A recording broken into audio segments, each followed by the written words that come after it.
Hi, everyone. Welcome to Foresight's Fellowship Career Counseling. We're really happy to have Anastasia Gamick from Convergent Research here with us today. And we have a few of our fellows too. So if you just want to say hi, so Anastasia has a bit of an idea of who you guys are, that I think could make the discussion quite informative. So maybe why don't you start, Dean? Hi, everyone. So my name's Dean Thomas. I'm a research fellow in the Cronin Group. I work on kind of digital chemistry and automation, and we're very interested in seeing how that can spin out into the big wide world and how we can get it into the hands of people that maybe don't have as much resources to start as now. We can have it as a more collaborative research tool. Exciting. Matt. Thanks. Yeah, nice to meet you, Anastasia. Yes, I'm based in the UK, now in Edinburgh. My day job is working on space weather and helping organizations protect their assets from radiation in space and some of the issues that it can cause on ground level. But I'm also thinking about some perhaps more ambitious, futuristic things in the space sector. So space-based solar power is something that I've been trying to dive into recently, and I'm looking towards entrepreneurial future things for myself. TBC. Cool. Jake. Hello. So I'm a postdoc working with neuromodulation here at Oxford. So I'm currently working with non-invasive ultrasound stimulation, and I'm interested in all non-invasive ways of reading and writing to the brain. And my background is basically entirely in academia. So I'm interested to hear how to make the bridge from academia to not academia. Thank you. Awesome. And then we have Anka and Daniela afterwards. Hi. Yeah, I am an academic in the University of London over here at Queen Mary, and I'm part of the space group, and I have emailed Adam a couple of times, so I just thought it'll be nice to hear a little more from you. Last but not least, Daniele, do you want to unmute? Hey, hello. So I am a mathematics and computer science researcher. So this is my background. Right now I work in industry and like applied economics / game theory / multi-agent systems to, like markets and whole economic stack of like for companies like algorithmic pricing, etc. on one side, and on the geopolitics side, like applying my stuff to, for example, how like we can de-escalate from conflict, and like on the impact of certain kinds of transformative technologies have on the like geostrategic dynamics of in general nations and like big companies. I'm very interested in actually right now raising for a non-profit. Cool. I didn't know. We have to talk more about that. Yeah.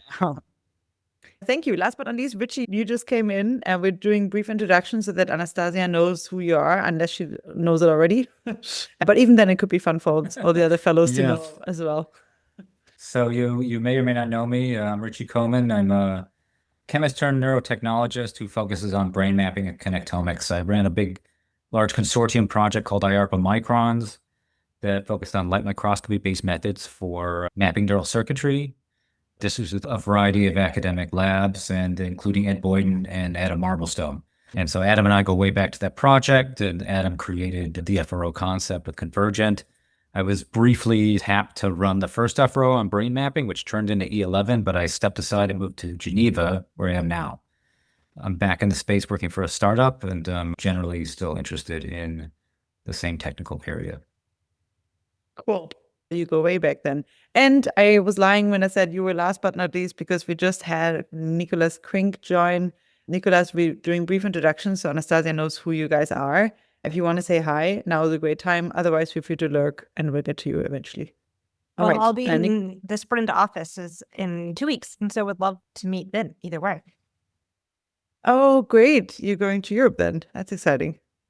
Okay, I'm sure there's lots of interesting collaborations along the way too. But okay, before we just totally fall into it, maybe we'll talk a little bit about you first. I think Convergent Research is, one of the organizations that has not only revolutionized one scientific field recently, but like the meta science field by actually introducing this new term of focused research organizations. And you and Adam have been just doing such an incredible job at spearheading not only the concept, but also a very fast actuation of the concept of a focused research organization.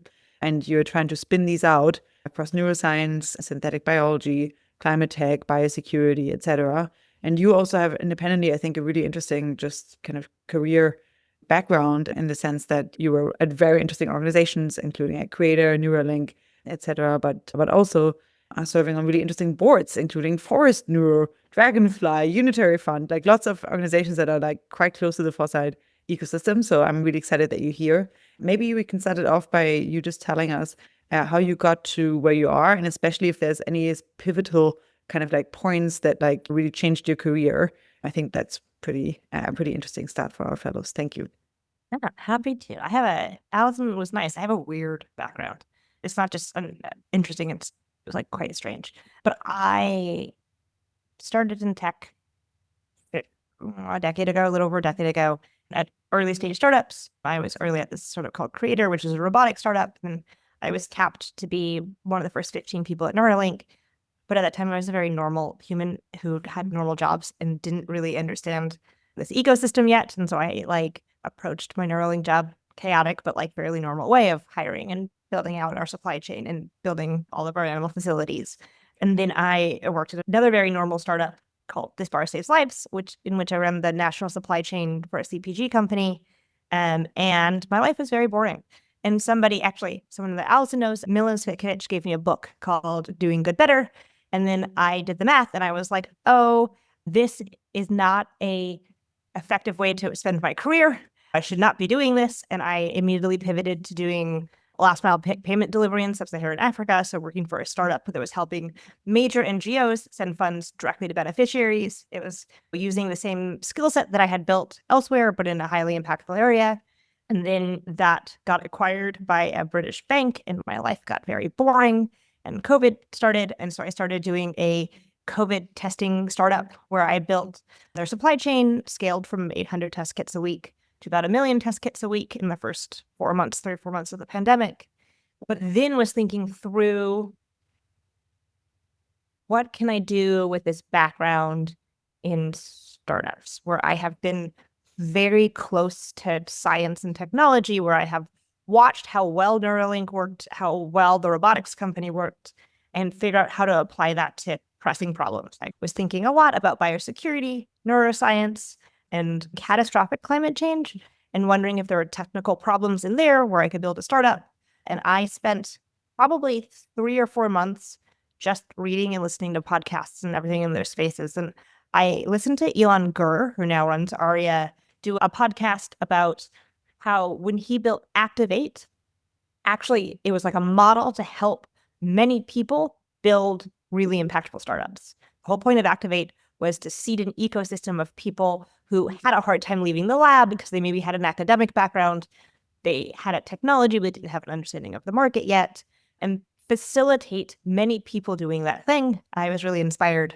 And then I started emailing everyone that I knew that I wanted to do this, including actually Will McCaskill, who was a friend of mine at the time. And Will introduced me to, the thing to do is always read a book and then become friends with the author. Highly recommend. Will introduced me to someone who knew Adam and put us in touch via email. And we exchanged one email and then we started working together, which is the best way to meet a co-founder. So there's just an immediate Google Doc and you start running. And since then, from that Google Doc, we launched E11 and Cultivarium. So as Richie said, E11 does optical connectomics. So they're building the technology to map at like a synaptic level a whole mammalian brain under the thesis that actually we have to make the technology much more robust and much cheaper. And then it will be easier to map first a mouse brain and then eventually human-sized brains. And then Cultivarium is working with non-model microbes. So most industrial science is done in yeast and E. coli. And so this is a different using whatever. Generally, you go out and you find a protein that you're interested in, and then you figure out how to get yeast or E. coli to express that protein, and instead working directly with that organism. And then from there, we've launched 8 more, spanning Forest, which is doing non-invasive ultrasound, to we're building a big telescope in Chile, to, okay, Jake's smiling. It's minimally invasive ultrasound. You do have to go under the skull. I thought I was being subtle. Sorry. No, it's okay. It is a fair misstatement. We even actually have gotten in trouble for calling it minimally invasive. Neurosurgeons think of it as minimally invasive because all you have to do is remove the skull, but you stay above the dura. That to most people, that is still brain surgery. And minimally is a hotly contested term. Yeah, and we're just like agnostically looking at a hole in the R&D ecosystem. The idea that there are these fundamental capabilities, things that we think would radically change their field that aren't being built because of kind of the incentives of our current R&D ecosystem. We can't get built in academia, usually because it has a bad dollar to paper ratio, or because you have to get a bunch of individuals from different fields to collaborate, or you actually just need industry quality engineers. You need to do it more than once or twice to justify the paper. You need to do, 311 has to do this like thousands of times to get to the point where their technology is robust enough. And there's just like no papers. There's one paper within those like thousands of times of running the same set of procedures. And so you just can't hire quality engineers in academia the same way. And then often they can't be done in for-profits, either because they're just like too early, or they're a public good in general, and so you can't capture the value, or maybe they just have like a bad return profile. If you like look at tools, it is very hard to build tools in a venture ecosystem because they won't ever return the portfolio. And maybe you could build a business that does that, but it's a 1x return business and not a many X return business. And so we launched what are called focused research organizations, which are special purpose organizations meant to target these problems. We do this because we're a 501c3, we're a nonprofit. All 10 of our FROs are subsidiaries, so they all roll up into our nonprofit. So we provide the nonprofit status. We do a lot of the donor relationships. We sit on, either Adam and I sit on the boards. We do all of like the back-end HR, purchasing, accounting pieces, so that the scientists and the founders can focus on the combination of the science and the product and business development. We used to say they could focus on science. That's wrong. You still have to manage a team. You still have to build partnerships. You still have to send the product in the ecosystem, but you don't have to worry about your 990 or your accounting and things like that. And as we've been working now for the last 4 years on this concept, we think of it much more as some notion of scientific road mapping, where we're looking through that ecosystem to look for these fundamental capabilities that we think are transformative, and then building teams around them. And then hopefully those teams can get up, run, build, accomplish their milestones, but then build a product and seed an ecosystem that will lead to what we call a scaled revolution. So the idea that we're not building incremental progress, we're only looking for these projects that like fundamentally transform how a field or an industry works. That was a lot of talking. Oh my God, I have so many points to dig into. But one thing all the way back from how you started, I guess, getting interested in this, like how did you decide even what books to read when you were first exploring the climate sector? And then eventually, like when you found the Doing Good Better, like how the hell do you befriend an author? Do you just cold email them? Is that valid? It is totally valid to cold email them. It also helps if you have a shared network and then you just spend time asking people. I think that one of the things that you guys probably do better than most scientists do, but most scientists do poorly, is call random people and ask them for help on things and learn what they're working on and toss your ideas around with them. People are super happy to have coffee. And like the worst case scenario is that they don't reply to your email. And so just going around and be like, oh, I'm in London. Who should I talk to? In that case, like I was in Oxford. Who is in Oxford? Who's in my network? Who I could talk to? And expanding your network that way. That's another question. What was the first question you asked? Yeah, I think once you start exploring a space, I guess now you could ask various different AI chatbots, but like, how do you figure out even like where to start to dig deep into a field where it actually how do you do the first part of the funnel where you're trying to research an area? Yeah, I think that in a couple spaces, so like in climate, it was some combination of I already had an EA-ish lens on things, and so I had a framework for how I was going to assess impact, whether that be it is high leverage, or there is like a big untapped need, or it's a neglected space. But then there's a podcast called My Climate Journey, which is like some tech founder who just interviewed a bunch of people. And I started going through, and every time he mentioned a company or a space that I was interested, I would then go find experts in that space, or I would reach out to those founders. And sometimes it worked and sometimes it didn't. And then I would ask them who I should talk to. I think that actually, if you look at how Adam does scientific road mapping, people are always like, what tools do you guys use for scientific road mapping? And the answer is that Adam is really friendly. And Adam is like a good, trustworthy person who just scours his network and then asks people what the most pressing problems are. And that I think this is a place where chatbots or Google doesn't necessarily have taste. I think actually one of the things that is missing in GPT is it has no taste, right? It has no idea whether it had a good answer or a bad answer. And so it certainly can give you a little bit of a roadmap for where to get started, but then start talking to people who you think have good taste and ask them who you should talk to, sort of my answer. Yeah, I love that. I also just posted a link here in the chat to the gap map that was produced by Convergent with the help of a few other individuals and orgs. And it's a really fantastic piece of analyzing different gaps across different ecosystems and how they relate to each other and like where people can start making progress. And that must have been an absolutely incredible research efforts amongst all of you, including many collaborators. And it's really a treasure trove. I've once dug through the entire thing and it's very worthwhile. Have there been any news that like came from it, or have people started contributing already to it? Or have there been any updates to it lately? People started contributing like day one. People are very happy to both point out where we're wrong or where we missed something or where they should get cited, but also where they are looking for different areas where they feel like there are fundamental gaps. I think that I had somebody in the White House tell me that it was the most used app on, or most open tab in his browser. I was talking to Barbara at Sprint, who says that they use it all the time in Germany and has been like absolutely insane to think that like, basically this is like what Adam did naturally. And then we put it on the website and lots of different people are now looking at it this way. I think that this is maybe a little bit about building in public and the importance of building in public. I love it. It's really great. We've also shared it far and wide, but maybe Matt, you've had your hand up for a while. Please interrupt me. Yeah, I mean, the question was maybe a little bit adjacent, but it was something you mentioned about the FRO structure or vehicle being suitable for what you call tools that were of the public good that may get missed through other like organizational vehicles.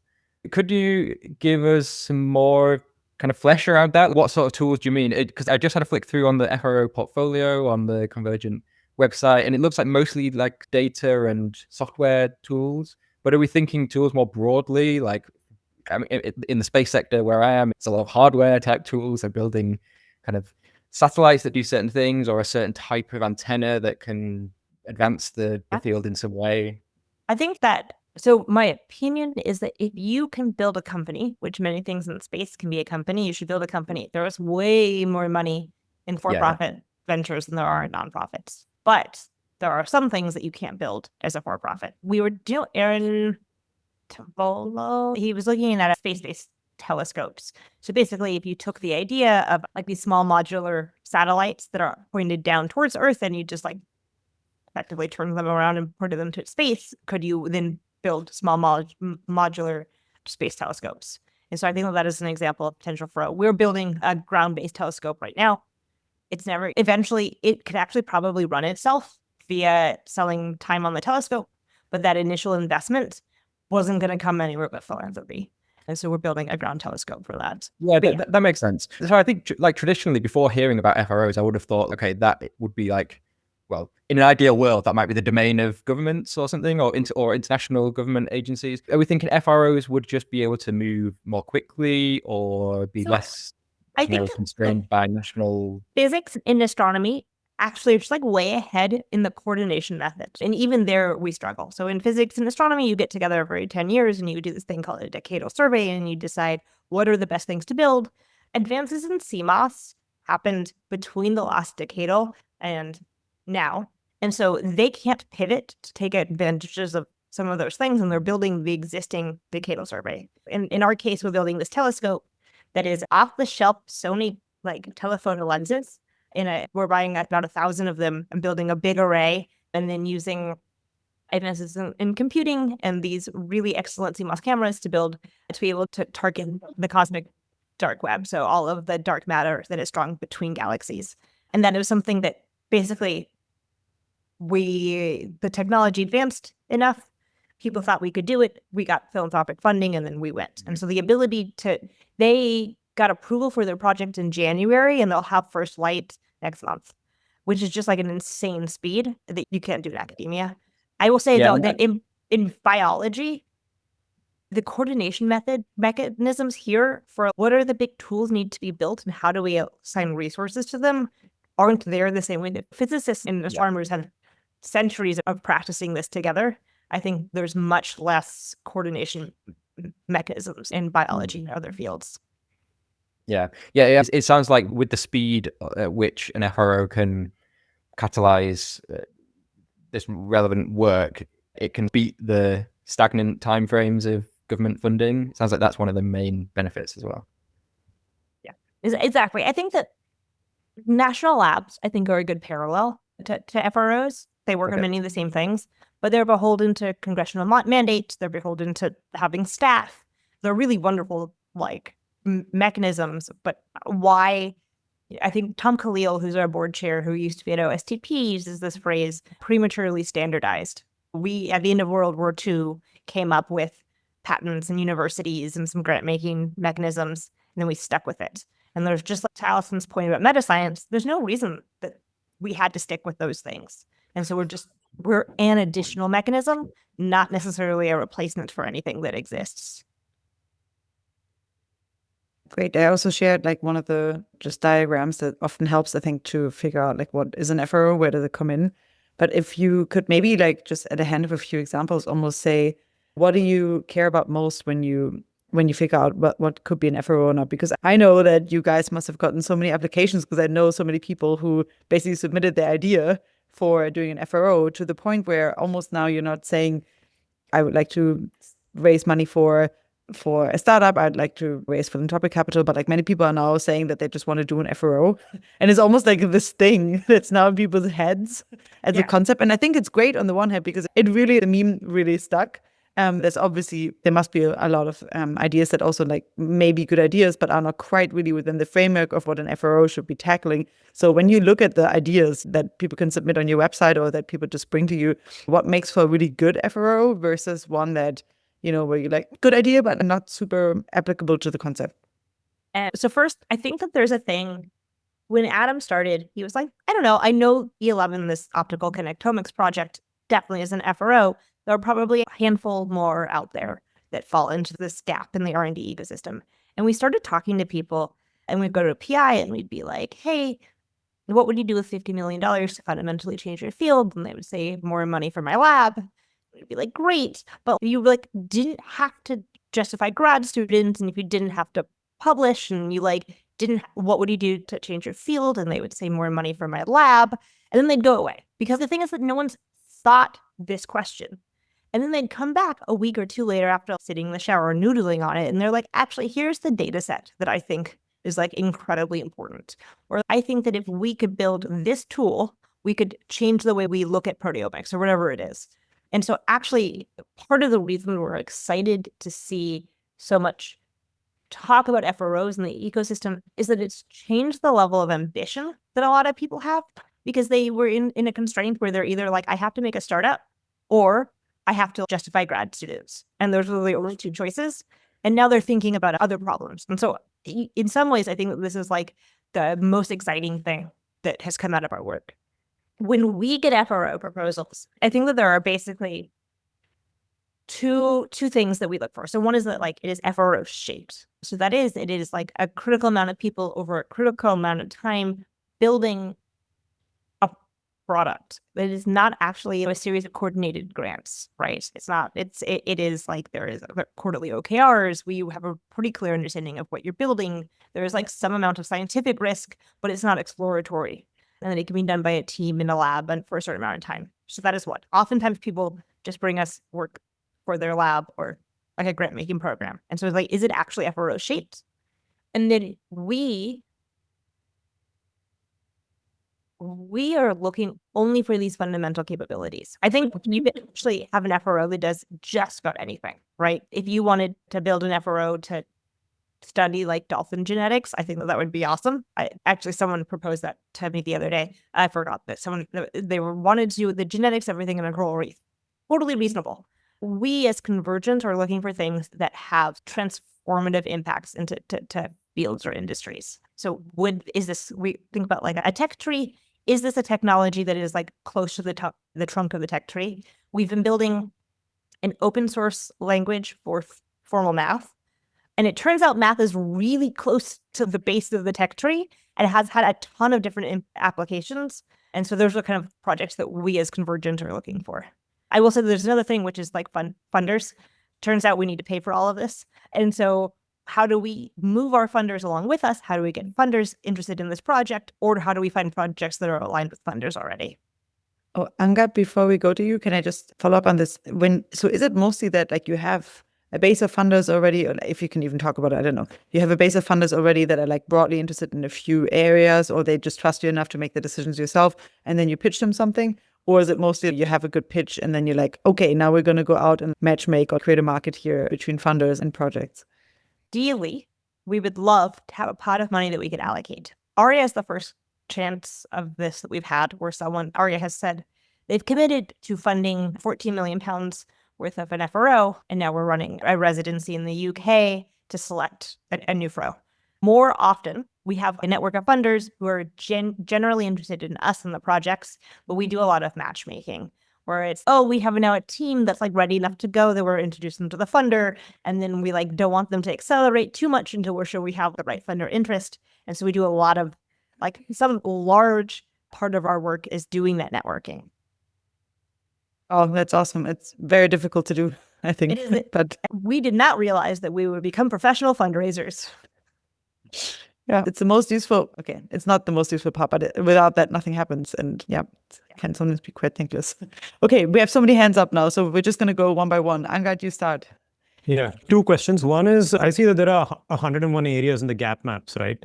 So how do you as a team of not that many people actually spread across that when you don't have maybe expertise in all these areas? That's question one.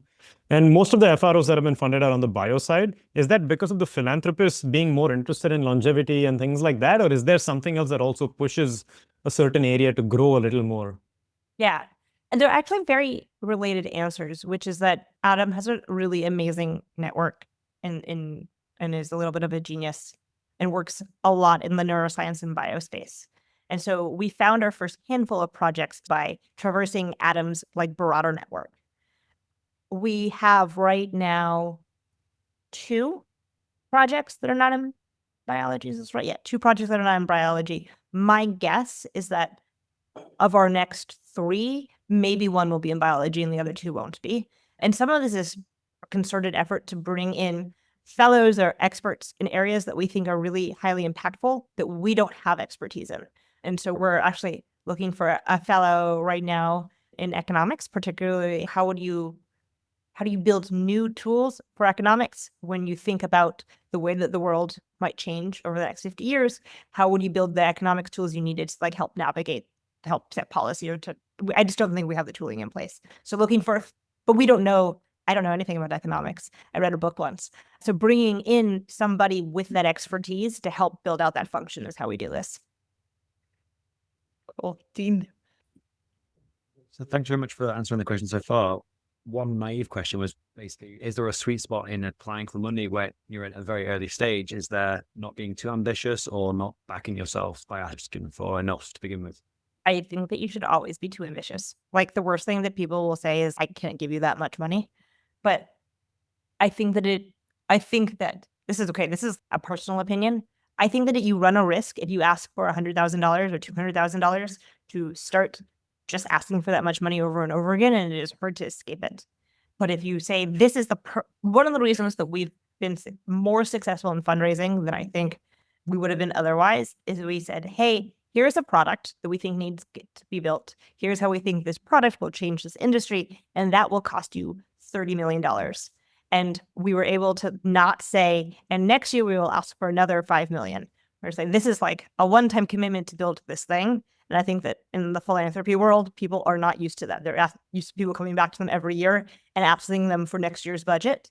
And we were able to go straight to the principles and skip some of the other modalities. I don't really know how much money there is in the world like that. But I would say don't build the product that needs to be built, figure out how much that costs, and then pitch that vision and pitch that cost. Thanks very much. That's very helpful. Jake. Yeah, one thing was, do you think people underappreciate the value of kind of the individual or networking, not just the idea? Because I just wonder how much that comes into play, like how well you think that individual is suited rather than the core idea. And then the other is how you balance risk. So, for example, with, I've got the name now, sorry. Forest, that's not, I was thinking Yeah. Foresight. With Forest, there seems to be like existing evidence for the imaging side, but for the neuromodulation side, there is lots of basic science that still needs to be done. And it's going straight for depression, which is even harder. So it feels like on the one hand, there's some existing evidence and it's not too high risk. And on the other hand, it's like really going a higher risk route. So how do you balance those two things if you're looking to develop like a fundamental tool? So I will say that the person in the network is incredibly important.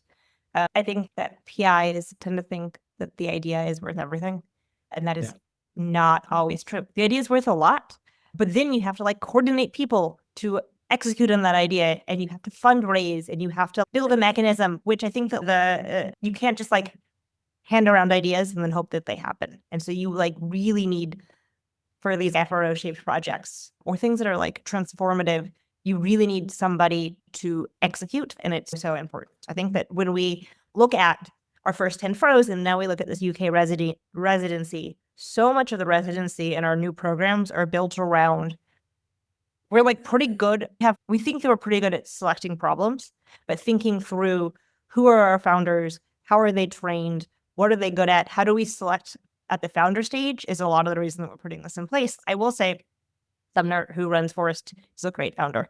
He has the like personal qualities that make executing against a plan just like second nature to him and bringing people along. I think that we hope that we are picking risky projects. Everyone says that, but like in theory, if we're going to take up a bunch of bets, they're probably not big enough bets if some don't fail. And we have, hi cat. Oh look, there's a kitty cat. Now my dog's gonna bark. He does not like when I say the word kitty cat. I think that, you know, one of the things that has really, in my opinion, slowed down things like the NIH is that they're no longer allowed to fail. And so making sure that we're allowed to fail is a big one. If we looked at Forest, it seemed so obvious that the ability to gain the evidence for whether or not it could do neuromodulation was stuck on technology development. I don't know how much everyone else knows about ultrasound. The ultrasound emitters used to be basically like a cart full of computers that you like had to program, and it would take a long time. And then there was like a big device that you stuck on someone's head, and it was, or on your mouse's head, because you'd actually rarely did it in humans. It's a pain in the butt. We've got the device down to yay big and it's wearable. And then there's like a packet that it like wires to. And so now you can do all of this testing in a way that you couldn't do before. And so we were pretty sure that there was a technical or R&D problem on the way to the scientific understanding. And so as long as we had a path, I think that if it was like an exploratory path, right? I think that DARPA programs are really great for this. Oh, I know I want an outcome, but I actually don't know how to achieve that outcome. So I'm going to put lots of grants out and see who can get us closer to that outcome. That makes total sense. An FRO is much closer to, I know that there was a product, and then I think that product will unlock a new area of science. I'm going to build that product. There's still a ton of science in the way, but as Rich knows, we use a molecular barcoding to build these synaptic maps of the brain. It turns out that there's a ton of science involved in that. And so there's a ton of experiments that we're doing, but we're doing those experiments much more like an industry lab than an academic lab, where there's a very clear end goal about what they should be doing, and we're building towards those. Then if we find something cool, that's great, and then we're ignoring it and like continuing to build towards that technical roadmap. Sorry, can I ask a quick follow-up question? It was just for someone like me who has no experience outside of academia, how would you build that skill set? It sounds like some of it is intrinsic in the individual, like it already exists, but assuming that it exists somewhere deep down inside, how would one bring that out? I would say build something. Okay. Build a small company, run a feeder program, build a fellowship program, find like something that you want to build in the world and coordinate people to do it, and just like iterate relentlessly in how fast you can make that happen. And actually, like only through trying and failing at that do you learn. It is actually one of the reasons that this residency is so hard. So you can't just like describe these skill sets. It is much closer to go call 100 people. So like figure out something where you have to call 100 people and then call 100 people over the next month is like how I would do it. Thank you. Yeah. All right, Angad. Yeah, follow-up question which relates to what Jake said and something that you said, Anastasia, which is qualities of a startup founder versus an FRO founder must be different because you're not raising funds actually at a certain point, right? So what are those differences? And then I guess the same thing scales to teams as well, especially since you've seen maybe a 2 or 3 year old FRO at this point. What are you noticing? So I think that I would have had that opinion 3 years ago. I am less sure that is true because eventually you do need to raise money and you do need other people using your product. And so I think that, yeah. So I will say that one of the biggest differences for me as someone who is selecting and building teams, if I was a VC, I don't actually care what product I build as long as it's in my investment thesis and I think it'll make me money. We wanted to build a connecto, and there were like 6 people, Richie included, who could do that. And so it meant that you have to select within those 6 people. And so I think that is one of the biggest differences, is that actually like a lot of what we're doing is we do probably need almost the same skills as a startup CEO, but we don't necessarily have to take a bet only on the founder, which is what a lot of VCs do, because we care so much about some of the technologies that are being built. And so we have more ability to train and to handhold and to like work to help people succeed. But I will say that like inevitably, even if you make it all 5 years, I guess you can go back to academia. That is a totally reasonable thing to do post FRO. But like you probably got a taste of working really fast and building products, and you might want to keep doing that, in which case you will have to raise money. And so learning how to pitch and learning how to get people to say no and learning what risks to take with fundraising, we're thinking a lot about how to help people get that experience in those cycles, even within the FRO, so that when they're ready to leave the FRO, they can go and do that. What different skill sets? I will say the product market fit looks different in an FRO than it does in a startup. Don't have a clear synthesis about this yet, but like startups will pivot as they're looking for money. A lot of what we're saying is that actually there is a product at the end of this, and we have that roadmap coming in, and we want fewer pivots. But I do think that on the side that is like the user interface, there is still a fair amount of pivoting, whether that be like, so Cultivarium is developing a platform for non-model organisms. They're basically saying that they can help figure out genetic tractability, how to grow it, a bunch of things. Now, how do they take this set of capabilities and find who would actually use it? Is it going back to academic labs? Are they being ATCC but better? Are they competing with Ginkgo? And figuring out then how we get people into using the platform and the tools, I think is where the similarity is. Okay, just like a brief follow-up, which is that I don't think a CEO of a company usually spends that much time on the engineering or the science of the product. Like they become primarily a fundraiser and the person doing sales like on a different level compared to the average sales and marketing team. So what do you see now? Like how much time is someone like Sumner spending in the lab or any of the other founders? Are they closer to PIs? Even PIs are writing proposals most of the time, right? Like they're not actually doing something. They're closer. They're significantly closer to the scientific roadmap, all of them. I would say that their split is something like 50% partnerships and BD and 50% like science. And I think that like the partnerships in BD is a lot of understanding how the users are, who are the other players in the ecosystem, how do we partner with other academic labs, things like that. And then as the FRO gets further and further along, then it's more and more, what do spin-off efforts look like? What is the right transition path? How do I ensure that this technology doesn't die within the FRO and it becomes more BD heavy and less technology heavy? Does the 5-year like sunset clause or something still roughly exist? Because that might also be another difference between startup and FRO. It does. My guess is it ends up being 6 or 7 years for everybody. Turns out it's really hard to start spending $6 million a year from a cold start. It's really hard. So I think that it exists. I will say that basically none of the FROs right now are actually going to sunset their FRO in completion. much more likely they will spin out a for-profit startup, or they will spin out a nonprofit service provider that does the thing that the FRO does, or they will take the FRO itself and then just start building a business model to continue, maybe not at the same speed and size, but continue a piece of the effort going forward.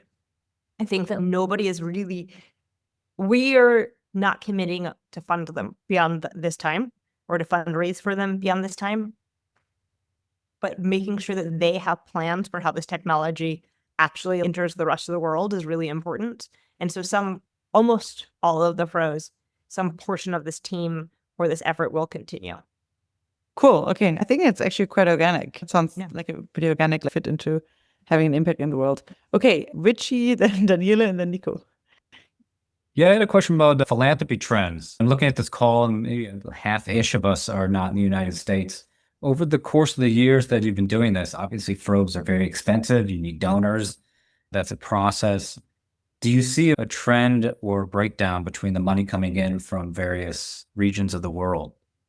I know I know about the ARIA thing. ARIA is relatively new, and that's unusual for Europe. And then we have SPRINT is new and unusual for Europe. But aside from that, do you see uniformity of excitement from Europe and US, or is it more US dominant? I think so. We put philanthropy and government funding into separate buckets. So in philanthropy, I think that the culture or the community of philanthropy is much more developed in the US than it is elsewhere. There are a bunch of high net worth individuals in the UK. There are things like the Wellcome Trust, which funds a ton.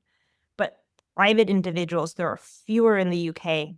Renaissance Philanthropy and others are working to coordinate that ecosystem more. ARIA is working to coordinate that ecosystem more and see if they can develop some science funding. In Europe, I honestly don't know a ton of philanthropic givers. I will say that state funding there's Asia, Singapore, Japan are all working on, SPRINT in Germany area are working on new programs to try to improve the state capacity to fund weird things. But we're mostly in the US, not in the UK right now. Although, Nicola, I will be there in 2 weeks and I'll come and say hi. But beside that, we're mostly in the US and in the UK. Okay, thanks. Cool. Daniela. Yes, going back to the economics thing you have mentioned earlier, can you expand a bit more on that? This looks a lot like what I'm currently working on. I would also be interested in how can I get in contact with you about this? Yeah, I'm sure Alison has my email and could send it around. Feel free to email me. I think so we did an exercise. We're very fortunate in that we can work on basically anything we want to work on as long as we feel like it's transformational and impactful. And we did an exercise at the beginning of this year where we thought through, okay, if everything over the next 10 to 50 years goes the way we want it to go, what does that world look like? And then what are the technologies that enable that world? We're also thinking a lot about material science because on my list of things is I think that we solve material problems via a replicator. So what are the things that we need to do to get there? There's a lot of nanotech questions and material science questions. But a big one is that I think that there's going to be a big economic shift. And so what are the tools that we need to navigate that? There's someone named, is a Scottish name and I can never, or an Irish name, Doyne Farmer at Oxford. We've been talking to him about some of his work and others about what are the economic tools that we can now build based on advances in computer science that we couldn't have built a decade ago. And how do we build and test those and see if we can validate any of them? And so it's a very early start. And so you can email and we can chat about it. This is why we're looking for somebody in the space to help roadmap it, because we don't actually know the answer here. Great, thank you. I posted a link to Doyne Farmer's website also here in the chat, and I think it said she started an Institute for New Economics Thinking, which is very interesting. Okay, Nico. Yeah, hi. I'm just wondering, you mentioned that they spin out profit startups in many things, and unfortunately not hide where I'm working today. Somehow, let me change the name. You mentioned SPRINT a few times. What we noticed, especially with our challenges, right? But in the moment when the startups are stepping out of, or the projects step out into the real harsh world out there, right? A little bit outside, in your case, of the FRO world, in our case, of the challenge world, right? Very often the next big ticket that they really need to be a big one, right? But the VC world says you have zero VC experience, right? And all of a sudden we are not counting in the 10 million, 6 million, 10, 20 million that you got on FRO sprint research funding into your valuation. You basically start at zero. How you're coping with this? Because again, the next step that usually then these projects and startups need to take require more than, I don't know, the pre-seed ticket that we usually see with, I don't know, something like 1 million or 2 or something like this. The next step is then 20 million, and then the VCs start either laughing or say, okay, yes, I'll give you 20 million for 80% of your company. What is also then a bummer. How you cope, or what is your mitigation strategy? I'm very curious to learn. A couple. I think that one is that there are ways in which like the US VC ecosystem is like more used to somebody spinning out from a DARPA contract, like raising a big A out of that or something. I think that there is more fluff in the US ecosystem one way or the other, for better and for worse. One of the others is that because of our structure, there are ways in which we're more like the Wyss Institute or a university. So likely what will happen is that the founders and some portion of their team will all quit, start a new company, and in-license the technology, and then raise the same way that someone would raise spitting out of a university, which means that they're more capable of raising a traditional seed round, and then they would license the IP from us, and they don't have to take everything with them. I think that is like one of the ways that we're hoping to mitigate this. Thanks. Cool. We had a few other open hands still, but I think they've just vanished. So if you still want to ask a question, feel free to just go for it. We have 5 more minutes left. But in the app, okay, Dean, go for it. Sorry, it's the last minute and it's an open question. When do you see them fail? When is the bad spot? Let's say within a year, 2 years, that an FRO that's just trying to start. When is the time when it really crunches down, and what is the reason why? I think there are a couple of moments. I think that founders who can't, Jeff Bezos has this idea of one-way doors and two-way doors, and that you should spend almost no time thinking about two-way doors. You should just take one. And I think that a lot of people out of academia are really bad at this, and they like really want to make the right decision all of the time. And that like sometimes doesn't appear in like the proposal writing stage, but once they start after like hiring people and getting labs, if you spend a bunch of your time looking for a lab, I start getting really worried about the founder. Get people in the door, start building the product, stop worrying about all of the accessory pieces. There's something that matters in software. Would be like shipping software matters. So build the right software and ship it. And so that is a place that I find founders start to struggle. I think that one of the places that scientific teams start to struggle is in the idea of doing R&D instead of doing scientific discovery.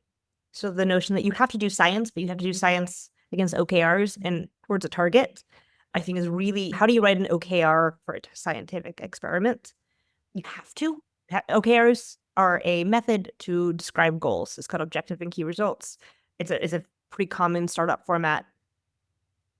It is really strange to think about it in science, and you just have to like accept that it's strange and do it anyway, or do something like it anyway and plow forward. And I think that this is another place that we see teams often struggle. If you're failing at an experiment for your PhD, you just keep failing at it until it gets better. But if you have a whole team of people depending on you, actually like you're now lagging and you need to raise, hey, I'm not going to meet my targets this quarter. What do we need? What new resources do we need to do? How do we pivot the plan? And this sort of like R&D mindset instead of an individual scientist running a series of experiments is, I think, another part that really stands out. Thanks very much. That's a really great answer. Thank you. Well, with 2 minutes to go, you've already mentioned a kind of interest in one FRO, for example, but is there anything else that's coming up for you independently or for Convergent? Any opportunities, any news, any, I don't know, events, any programs, anything at all that people should know about? I'm really excited about this ARIA program because I think it's like an interesting opportunity that we're hoping to repeat, where oftentimes we've had to do this like matching problem, right? Where we're like, oh, we have this team week. Let's go find a funder. We have a funder that's interested in this space. How do we go find a team? This is a chance to be like, what is the most impactful project? How do we work with these funders? How do we, or these founding teams? How do we we've given them a stipend. And I think we're very likely to repeat this in future years if this goes well. And so I think that is one area that's exciting. And is that stationary in the UK? It is in the UK. It is based out of, well, I guess it's, the one founder has to be full-time in the UK. Okay, cool. I just posted a link to it here. Sounds really cool. It's almost like an incubator FROs or something. Kind of, yeah. Well, thank you so much for making time. I really appreciate it. Thanks everyone for your great questions. That was really fun. I learned a ton and I'm excited to see the Cambrian explosion of FROs continue and to see what sticks. So thanks everyone. Thanks, guys.